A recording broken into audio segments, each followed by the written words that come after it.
Hi guys, we've got another giveaway here at Darts now, and this time it's these Peter Wright darts. All you have to do to win is like, subscribe to our YouTube channel, and comment on all the videos we'll be doing throughout the Grand Slam this week. And we're going to pick a lucky winner from the comment section next week. Good luck. Fallon, congratulations, off and running here at the Grand Slam of Darts. Hard fought victory. What were the nerves like in that last leg? Very nervy. I just wanted to win, and I was like, just hold your throw, just hold your throw, just hold your throw. And then I kept messing up, like I messed up completely on the 82, and I was like, oh no. And then I thought the 1-4 forward was going, and I was like, oh no. And then obviously because he just missed that double 15, which was so close, I was like, right, okay, don't mess up. And then I pulled the big four. I was like, no. Those pressure moments you seem to thrive in on that big stage. Do you always feel in control of those moments? A little bit, but I couldn't tell you like how I deal with it or anything like that. It just kind of happens. But I'll take a win and stuff like that. But yeah, if someone puts me under pressure, I prefer it rather than like, you know, just running through a game with no pressure at all, because that's when I get complacent. At least if I'm under pressure, I know I can't mess up.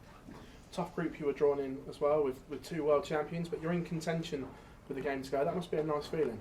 Yeah, definitely, especially with two world champions, and you know, even if I can just kind of keep up with them, like with Michael, I kept up with him, and obviously he had to produce his A game really. So obviously going into tomorrow, if I can just keep up with Rob, Tuesday, if I can just keep up with Rob and just see how the result pans out. Are you pleased that you had Michael first to get that game out of the way in particular? Yeah, because it kind of gave me a confidence on how I played against him, because if I'd have gone in there and played like really bad, then I don't think my confidence would have been as good. But because I played quite well against Michael, obviously it didn't give me time to think or get complacent or anything. Going into this game, I was like, okay, I know what I've got to do. It's been an incredible day for ladies darts. Obviously Bo winning this afternoon, you winning tonight. Did you watch her game? Did you get inspiration by her winning?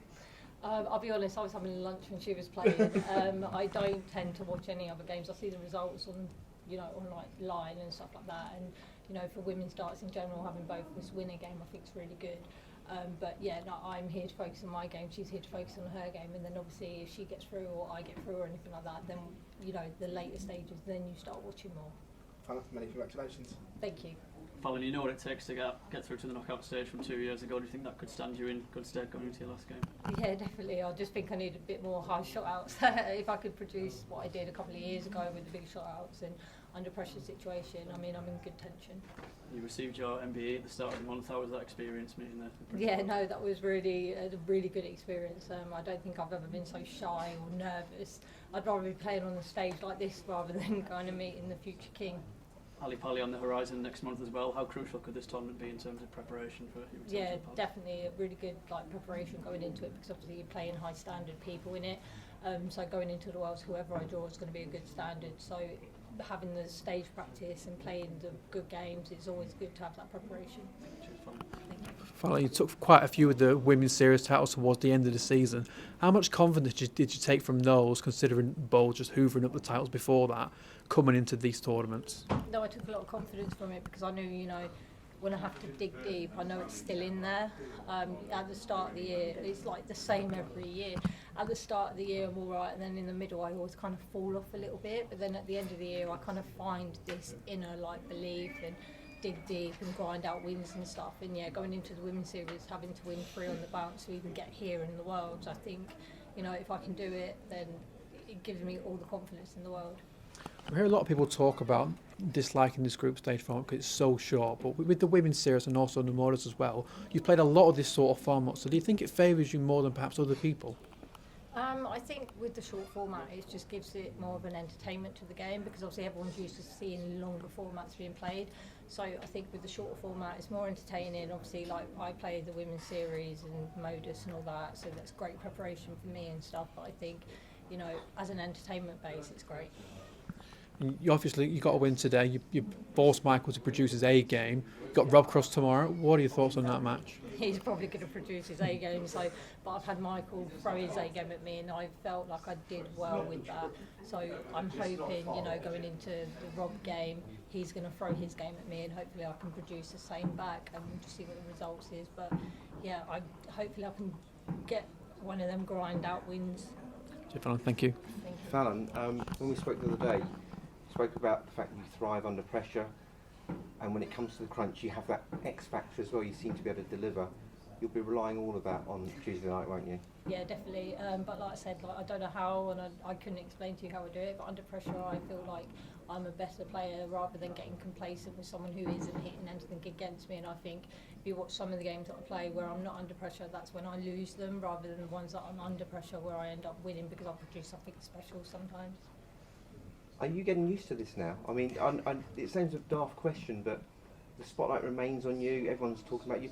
You also spoke the other day about the fact you want someone else to win on the stage as well, another female, and you've had that with Bo today. So, are we all getting used to you women winning matches? Well, hopefully in future, like it won't be such a big deal if a woman wins on a stage or anything like that, because it will just become the norm. So hopefully, you know, the more women that win on TV, the less pressure is on me and all of that. So that's why I want more women to keep winning and just push the darts in general. Thank you. Nathan Aspinall yesterday said he feels more pressure when playing against women. Do you feel more or less pressure when you play against women yourself or men? I get what he means, because obviously he's used to like people just constantly playing like all the men and stuff like that, and it's only a rare occasion he actually plays the women. I do feel a bit of pressure playing the women because I feel like, you know, they're gonna produce their A game because they know they need to and stuff like that, but I feel pressure in any game that I play anyway. So like I said, it's more if someone produces something really good and put me under pressure, that's when I perform. It's just when they don't and I get complacent, I don't like. He also said he thinks it's disrespectful when to the women when the crowd jump on the men's back. What do you think about that? Yeah, no, I do get that. I mean, I think I had it in that game when they started booing, and I think if you actually watch it back and if you could see me walking behind, I'm shaking my head like it shouldn't be like that, because obviously I want it to be like, oh, it's just another person playing a game of darts. It shouldn't be like booing or anything like that, because no one wants to be booed. I mean, unless they're personas like I'm the bad person or something like that and they want people to boo them, but booing shouldn't be one of them that happens. And how far do you think you can go in the tournament now? What would you be happy with? Quarterfinals, no, I'm joking. I'll just take each game as it comes. You know, if I get through the group stage, then we obviously play each round and stuff like that. But if I could get to where I got to a couple of years back or even further, I'd be happy with that. Thank you, cheers. Thank you. Finally from me, you've had some real joy in Wolverhampton on this stage. You've produced some of your best moments on the stage. What makes it so special for you, and why do you keep producing here? I don't know, I think it's just a big stage in general, and like I said, if people put me under pressure, I just produce something. Like, I cannot explain how I do it. It's like even these 9 darters the past couple of years, the past thing, but I don't know how it happens, but I just thrive off the atmosphere and all the support, and you know, under the nitty-gritty, it's just a great, I don't know how to explain it, like, I don't know how to say it, like, environment to be part of. And obviously you had, you know, the other side of the spectrum, Lisa Ashton last year, you've got Bo Greaves this year. You know, what's that like for women's darts? You've come from, you know, one of the oldest to one of the youngest in the game, and you know, it must be fantastic to see there's so much range and talent in the women's game. No, it's great because it just proves the standards getting better and the younger generations wanting to play. It's not just the same old faces that you see all the time. And you know, we've still got Makuru playing in the world as well. That's going to be entertaining because Makuru can produce a great game as well, so let's not forget her as well. Brilliant, thanks, man. Thank you.